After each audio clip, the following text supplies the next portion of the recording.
Good evening. You're watching News at 6 on Rajya Sabha TV. I'm Tina Jha. Let's start with the headlines.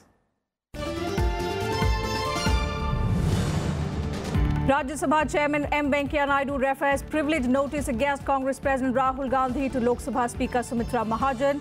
Naidu takes view that there is prima facie a question of privilege. BJP member Bhupinder Yadav raised the issue of privilege and contempt of Rajya Sabha against Rahul Gandhi.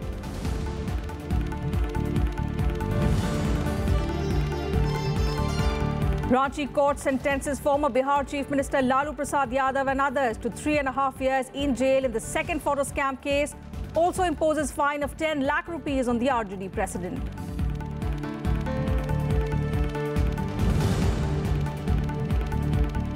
Powerful IED blast claims the lives of 4 policemen in Sopore town of Baramulla district. Explosive allegedly planted by Jaish-e-Mohammed terrorists during separatist-sponsored bomb. Chief Minister Mehbooba Mufti expresses anguish over the incident.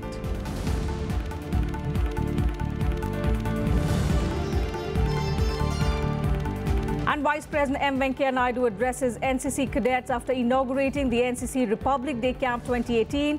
Calls the National Cadet Corps the need of the hour to inculcate sense of commitment, discipline and responsibility among the younger generation.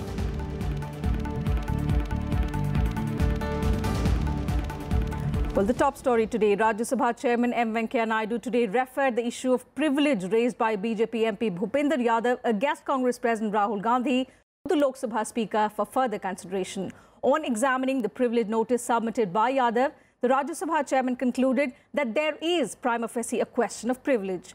Yadav, who had moved the notice on the 28th of December, raised the matter once again in Rajya Sabha on Friday. Rajya Sabha Chairman M. Venkaiah Naidu on Saturday referred the notice on the breach of privilege motion against Congress President Rahul Gandhi to Lok Sabha Speaker Sumitra Mahajan. After moving the notice on the 28th of December, Bhupinder Yadav raised the privilege issue under Rule 187 in Rajya Sabha. According to sources, Chairman Naidu found prima facie a question of privilege against the Congress President, concurring with the contention of Bhupinder Yadav that Rahul Gandhi had imputed motives to the intent, character and conduct of the leader of the House, Arun Jaitley, by the way the spelling of Jaitley was twisted. Made comment which was very derogatory and highly unbecoming on the part of the Congress President, deliberately misinterpreted the proceedings of the Rajya Sabha in order to malign the government and affronted the dignity of the House, besides attempting at obstructing the House in performing its functions by vitiating the political atmosphere.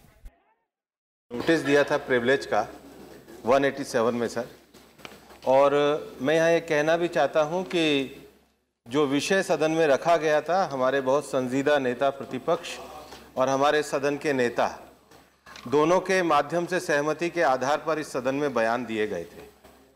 ये बयान सदन के आपस की सहमति के आधार पर और पूर्व प्रधानमंत्री जी और सदन के पूर्व चेयरमैन की जो गरिमा है उसके आधार पर दिए गए थे। इस प्रकार के दिए गए बयान को सदन के बाहर झूठा कहना और इस प्रकार के बयान पे सदन के ऊपर प्रश्न उठाना, आपको क्या कहना? ये नेता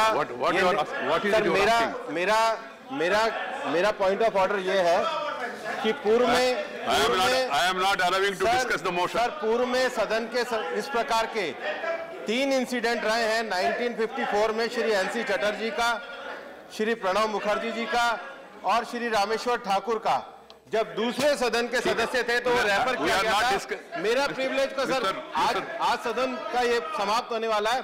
मेरा जो प्रिविलेज है सर उसके बारे में आप I have बैठ जाइए ना, 10 दिन से चल रहा है सर। मेरे प्रिविलेज का आप निर्णय करिए सर। प्लीज बैठ जाइए। मैं राइट, ये मेरा राइट है। मैंने पॉइंट ऑफ ऑर्डर उठाया है। Rahul's tweet purportedly referred to the statement of leader of Rajya Sabha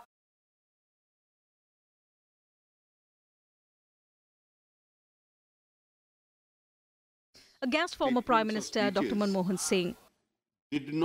After prolonged discussions at the behest of the Rajya Sabha Chairman, Jaitley and leader of opposition Ghulam Nabi Azad made statements in the House reiterating their commitment to respect and uphold the dignity of the office of Prime Minister and the former Prime Minister. Jaitley stated that Prime Minister Narendra Modi did not mean to question the commitment of Dr. Manmohan Singh and former Vice President Hamid Ansari. Reciprocating the gesture, Leader of Opposition in Rajya Sabha and Senior Congress Leader Ghulam Nabi Azad underscored the need to respect the Prime Minister, while stating that his party did not approve of any derogatory remarks about the Prime Minister. We do not want this stalemate as a result of this to continue. Let me categorically state that the Honourable Prime Minister, in his statements or speeches, did not question, nor did he mean to question, the commitment to this nation of either Dr. Manmohan Singh, the former Prime Minister, or Shri Hamid Ansari, the former Vice President. Any such perception is completely erroneous. We hold these leaders in high esteem, as also their commitment to this nation. हम भी नहीं चाहते हैं कि किसी भी नेता का और विपक्ष की तरफ से माननीय प्रधानमंत्री के व्यक्तित्व के खिलाफ कोई ऐसी बात कही जाए, और अगर इलेक्शन के दौरान हमारी पार्टी के किसी सदस्य ने कोई ऐसा बयान दिया जो प्रधानमंत्री की गरिमा के खिलाफ हो, तो हमारी पार्टी अपने आप को उस बयान के साथ डिसएसोसिएट करती है, उससे संबंध नहीं करती है और नहीं करने की आगे कोई गुंजाइश है, और नहीं हम चाहेंगे कि प्रधानमंत्री की गरिमा के खिलाफ कोई शब्द कहा जाए. As per the laid down procedure, if an issue of privilege is made against a member of the House, such notice is required to be referred to the House in which he is a member. Accordingly, since Rahul Gandhi is a member of the Lok Sabha, Rajya Sabha chairman referred the privilege notice against Rahul Gandhi to the Lok Sabha Speaker Sumitra Mahajan. Bureau Report, Rajya Sabha TV. And on to a tragic news from Kashmir, where an IED blast killed at least 4 policemen in Sopore town of Baramulla district today. The police say the explosive was planted by suspected militants and was aimed at a patrol unit of the police. Chief Minister Mehbooba Mufti expressed anguish over the incident while expressing condolences to the members of the martyred police personnel. A powerful IED explosion on Saturday killed 4 police personnel in Baramulla's Sopore town. Jaish-e-Mohammed militants are suspected to have planted the device that blew up in a lane between the Chota Bazaar and the Bada Bazaar in Sopore. The blast took place when the policemen were patrolling the area during a separatist-sponsored strike. Initially देखा गया है जो ID थी वो place की गई थी बिल्कुल एक दुकान है उसके बिल्कुल बाहर, जिसको आप कहते हैं वो दुकान का जो थड़ा सा होता है उसके बिल्कुल नीचे प्लेस की गई थी. ये काफी बड़ी आईडी थी, आपने देखा होगा क्रेटर भी काफी बड़ा बना हुआ वहाँ पे. 6-7 दुकानों को भी नुकसान काफी हुआ वहाँ पे इसकी वजह से, और हमारे 4 लड़के शहीद हुए हैं. The blast site was immediately cordoned off and a search was launched to nab the terrorists involved in the attack. The police said the attack was intended to avenge the death of Noor Muhammad Tantre or Chota Noora, a top terrorist of the Jaish-e-Mohammed terror group who was killed in December. 2015 के बाद ये सिलसिला बंद हुआ था, लेकिन आज उसके बाद आज ये हुआ है. So we'll have to think about it, how to deal with such a situation. तो उसमें we'll put our heads together. We'll have to chalk out some new strategies to tackle this thing now. Chief Minister Mehbooba Mufti took to Twitter to condemn the incident. She urged the people of Jammu and Kashmir to help in breaking the vortex of violence in the state. Former Chief Minister Omar Abdullah also expressed grief. The wreath-laying ceremony of the martyred policemen was held at the district police lines, where all senior police officials of the state were present. Bureau Report, Rajya Sabha TV. RJD Chief Lalu Prasad Yadav was sentenced to 3.5 years in jail by a CBI special court today. The sentencing has come in a fodder scam case relating to fraudulent withdrawal of nearly 90 lakh rupees from the Devghar treasury 21 years ago. The CBI had also imposed a fine of 10 lakh rupees on him for 2 cases in the scam. He was fined 5 lakh rupees for each case, failing which he would serve another 6 months in jail. A special CBI court on Saturday convicted RJD Chief Lalu Prasad Yadav in a fodder scam case along with 10 others, sentencing him to 3.5 years in jail and rupees 10 lakhs as penalty. Earlier, the court convicted him for criminal conspiracy under the Indian Penal Code and the Prevention of Corruption Act. Other convicts, including Phulchand, Mahesh Prasad, Julius Bek, Sunil Kumar, Sushil Kumar, Sudhir Kumar and Raja Ram were also sentenced to 3.5 years in jail and imposed a fine of 5 lakh rupees each. The RJD chief was convicted on December 23, 2017 and has been lodged in the Birsa Munda prison since then. Lalu heard his sentence through a video conference. The case pertains to the fraudulent withdrawal of 89.27 lakh rupees from the Devghar treasury during Lalu's chief ministerial tenure between 1991 and 1994. In the wake of the court's ruling, Lalu's son Tejasvi Yadav along with senior members held an emergency meeting to discuss the development. He also held a press conference and said the party will try and approach the High Court. क्या सुशील मोदी जी मानते हैं 2G कोई घोटाला नहीं था? तो अभी देखिए अंतिम फैसला है ही नहीं ना। विकल्प है हमारे पास कानूनी, हम हाई कोर्ट जाएंगे, हमें न्याय मिलेगा। यही सुशील मोदी जी जितना बोलते थे आय से अधिक संपत्ति को लेकर के, क्या हुआ उसका डीए केस का? आखिर जीत लालू जी की हुई कि नहीं हुई? कोर्ट का सम्मान कर रहे हैं हम। जो फैसला आया वो भगवान जो होता है, जो भगवान है, सत्य का जीत होता है और सत्य का जीत होगा। 3.5 साल मिला है, लेकिन हम लोग हाई कोर्ट जाने का काम करेंगे। बिहार की जनता में रोस्ट है, एक एक आदमी पूरा रोस्ट है, लेकिन पूरा मजबूती के साथ। और न्यायाधीश जो फैसला दिए हैं मैं उनका सम्मान करता हूं और हमको बेल मिलेगा, हम बेल लेंगे। The BJP and other political parties welcomed the verdict. निश्चित रूप से जो भी न्यायालय ने निर्णय लिया है वो एक सही कदम है और इसलिए न्यायालय के निर्णय का पूरी दुनिया स्वागत कर रही है। भ्रष्टाचार में लिप्त लोगों के लिए सबक सिखाने की आवश्यकता है और मुझे लगता है कि जो सज़ा जो उन्होंने किया है अपने करनी का उनको भरनी करना पड़ रहा है। बस अब इनसे अपेक्षा हम लोग ये रखते हैं कि बहुत ही ईमानदारी से और अटमोस्ट ह्यूमिलिटी के साथ ये न्यायालय के इस वर्डिक्ट को ये अपनाएं, अपनी पूरी सज़ा काटें, जो इन्होंने पाप किया उसका प्रायश्चित करें। बार बार उससे भागने की जो इनकी परंपरा रही है, किसी ना किसी तरीके से एक ऐसा लूप निकालना कि किस तरीके से इनको बेल हो जाए, इतने लंबे समय से भी ये बेल में ही रहे हैं सज़ा याफ्ता होने के बावजूद, तो बस इनको मुझे लगता है कि इनको उस पाप का प्रायश्चित करना चाहिए। और बिहार की जनता की ये सबसे बड़ी जीत है, जो पैसा इन्होंने बिहार की जनता का लूटा है। तो आज कहीं ना कहीं एक बिहारी होने के नाते मुझे भी इस बात की संतुष्टि है कि जिन्होंने हमारे साथ अपराध किया उनको कम से कम सज़ा तो हुई। अदालत के फैसले का स्वागत करते हैं। ये बिहार की राजनीति में एक दूरगामी फैसला होगा। राष्ट्रीय जनता दल को इकट्ठा रखना अब मुश्किल होगा और राजनीति में लगे लोगों पर भय का अंकुश भी लगेगा इस फैसले के बाद। Lalu Prasad was sentenced to a 5-year jail term in the first fodder scam case. Due to his conviction, he was debarred from contesting elections for 11 years. Bureau Report, Rajya Sabha TV. Vice President M. Venkaiah Naidu today inaugurated the NCC Republic Day Camp 2018 in New Delhi. On the occasion, he praised the role of NCC cadets in social awareness campaigns, especially the Swachh Bharat Abhiyan. Vice President M. Venkaiah Naidu on Saturday appreciated the work of the NCC, describing it as a strong pillar of national unity.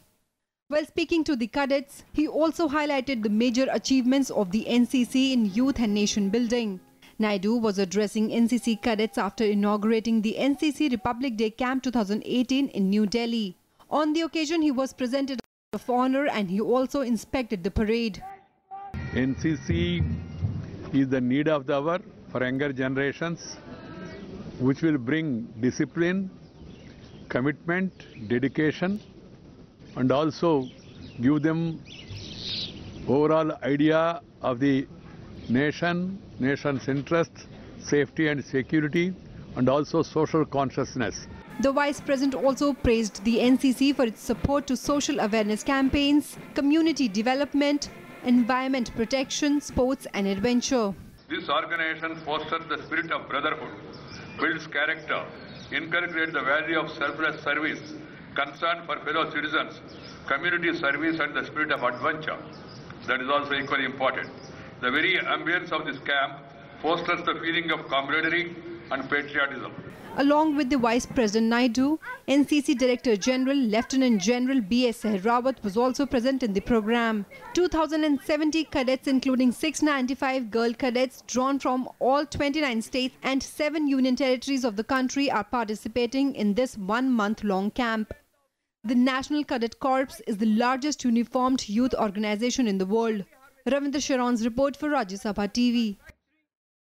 Moving on, reacting to the Central Statistics Office report estimating slower GDP growth this fiscal, opposition Congress has hit out at the government, while party President Rahul Gandhi took to Twitter to seek answers from the government, in particular the Prime Minister.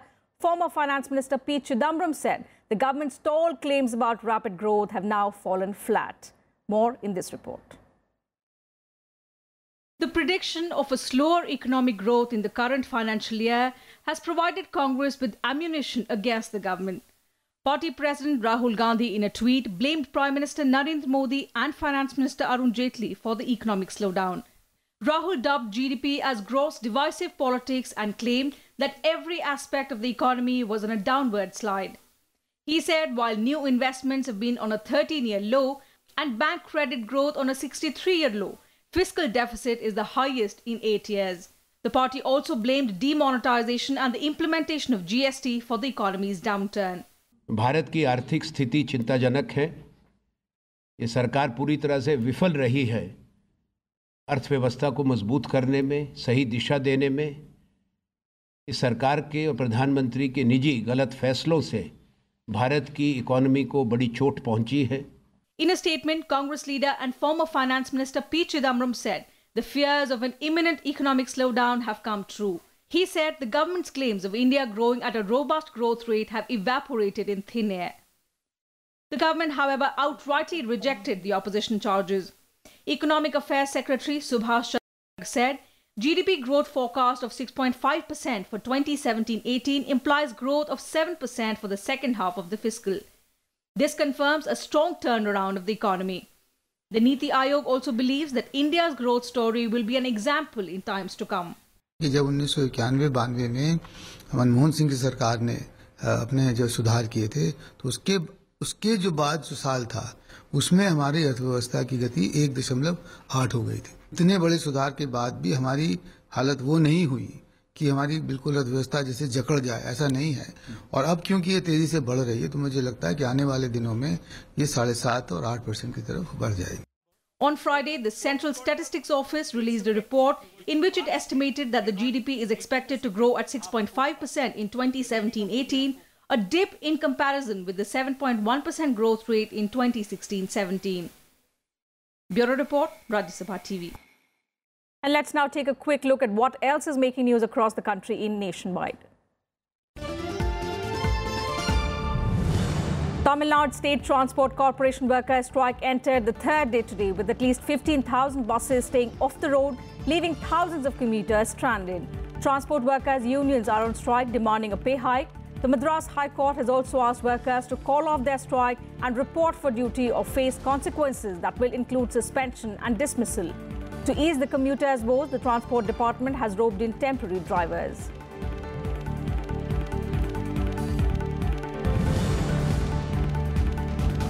The police have booked the owners of Mojo's Bistro for culpable homicide, not amounting to murder, in connection with last month's massive fire in the Kamla Mills compound in Mumbai. This a day after a probe revealed that the blaze started from the high-end pub. The Mumbai Fire Department's report said that flying embers from illegal hookah being served at Mojo's Bistro was the probable cause of the deadly blaze that claimed 14 lives on the 29th of December. The Enforcement Directorate has filed a second charge sheet against RJD Chief Lalu Prasad Yadav's daughter, Meesa Bharti, and her husband in a money laundering case. The court in Delhi will hear the matter on the 5th of February. The agency had filed this supplementary charge sheet before the court on the 4th of January. The Income Tax Department had earlier issued a final attachment order against Bharti and her husband in a Benami assets case. Authorities today recovered 5 bodies from a spot in North Kashmir's Kupwara district where a passenger vehicle was hit by a huge avalanche, trapping 7 people. A passenger vehicle was hit by a huge avalanche of snow at Khuni Nala near southern top on the Kupwara-Tangta road on Friday. External Affairs Sushma Swaraj arrived in Singapore today to attend the ASEAN India Pravasi Bharatiya Divas on the third and final leg of her Southeast Asia tour. She will have bilateral meetings with the leadership in Singapore and will also interact with PIO delegations from ASEAN countries who are participating in the event. Before reaching Singapore, Swaraj was in Jakarta, where she held talks with her counterpart to discuss ways to strengthen the strategic partnership between the two countries. She also held a meeting with the ASEAN Secretary General. In the run-up to the ASEAN-India Commemorative Summit, Swaraj also inaugurated the 5th roundtable of ASEAN-India network of think tank. Later, addressing the Indian community at a reception, Swaraj said India in fact is shaping the global agenda. We agreed to develop synergic relationship to harness the potential of the Indo-Pacific region and to meet the challenges that the region faces. We unequivocally condemned terrorism in all its forms, manifestations, irrespective of its motivation and origin. We expressed our strong opposition to any selective approaches to deal with this global menace. On the bilateral cooperation in the area of political, defense and security cooperation, we discussed ways to broaden our cooperation, including through expediting the finalization of Defense Cooperation Agreement, DCA, implementation of joint development and production in the defense industry, strengthening maritime security cooperation, including cooperation against piracy and illegal fishing. Now, even as the United States defended its support to the ongoing protests in Iran, the international fraternity, including Tehran, strongly condemned the United States for convening a UNSC meeting on the protests. Meanwhile, the anti-government demonstrations are continuing unabated in Iran. Supporting the ongoing demonstrations in Tehran, the US convened a UN Security Council meeting, saying these protests don't threaten international peace and security. US envoy to UN Nikki Haley told the council that Washington stood unapologetically with those in Iran who seek freedom for themselves, prosperity for their families, and dignity for their nation. The United States stands unapologetically with those in Iran who seek freedom for themselves, prosperity for their families, and dignity for their nation. We will not be quiet. No dishonest attempt to call the protesters puppets of foreign powers will change that. The Iranian people know the truth, and we know the truth. They are acting of their own will, on their own behalf, for their own future. Nothing will stop Americans from standing in solidarity with them. US President Donald Trump's support to the people protesting in Iran has drawn widespread condemnation from the international arena. They say the US is abusing its power as a permanent member of the Council. Aussi préoccupantes qu'elles soient, les évolutions de ces derniers jours ne constituent pas, en tant que telles, une menace à la paix et à la sécurité internationale. Nous devons y réagir de manière appropriée, c'est-à-dire avec toute la vigilance requise par les risques de violence contre les manifestants pacifiques. The Iranian people represent an ancient and important civilization that has a rightful place in the modern world with a modern economy. But too often, Iran's security interests are pursued in a way that destabilizes and at times directly threatens others, supports terrorism, and distorts the Iranian economy. These regional activities risk increasing international conflict and threaten international peace and security. Как Соединенные Штаты злоупотребляют площадкой Совета Безопасности? Зачем США, постоянный член Совета и один из авторов Устава ООН, подрывают авторитет СБ как главного органа, ответственного за поддержание международного мира и безопасности? For an issue to be added to the Council's agenda for discussion, it must be supported by at least 9 of its 15 members. Meanwhile, Iran also took a dig at the US, saying it has lost every shred of moral, political and legal authority and credibility in the eyes of the whole world. the move by the United States to bring to this council protests in Iran by some of our citizens for legitimate grievances, some exacerbated by none other than U.S. itself in its dereliction of its obligation under the Joint Comprehensive Plan of Action, is an abuse of its power as a permanent member and an abuse of the Council itself. Protests broke out in Iranian city of Mashhad in late December against the state of the economy, which spread to dozens of cities with slogan chanting against the government and ruling clerics. At least 21 people have been killed in the protest. On Friday, tens of thousands of government supporters again took to streets across Iran. Bureau Report, Rajya Sabha TV. And that's it from us on this bulletin. Thanks for your time.